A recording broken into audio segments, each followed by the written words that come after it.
Бүгінгі сабағымызда біз бірінші ретті сызықтық дифференциалдық теңдеулерді қарастырайық. Бұндай теңдеулерді шешу үшін ең бірінші теңдеуді стандарттық түрге келтіріп алу қажет. Және екіншісі интегралдық факторын табамыз. Интегралдық фактор есептеу үшін мына формула қолданылады. Үшіншісі бұл шешімі. Теңдеудің шешімін табу үшін осы формуланы қолданамыз.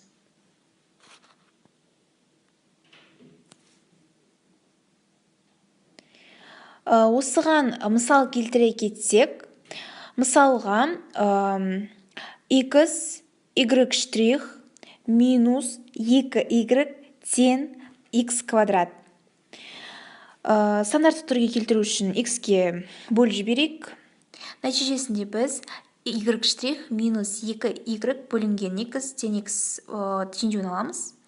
Бізде p минус 2 бөлінген x-ке, ал q-міз x-ке тең.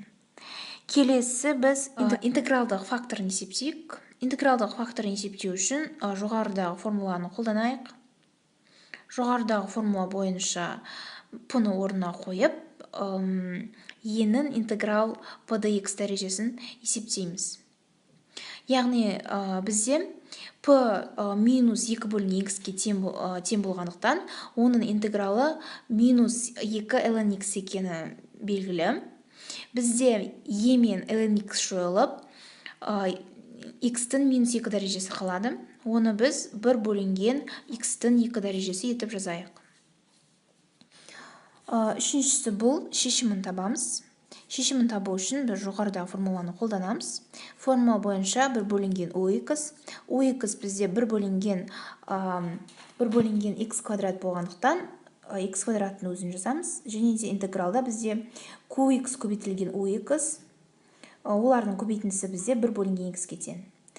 Және де 1 бөлінген x-тің интегралы бізде ln x-ке тең. Осылайша біз бірінші ретті сызықтық дифференциалдық теңдеуді шештік. Ол үшін біз 3 жолды қолдандық.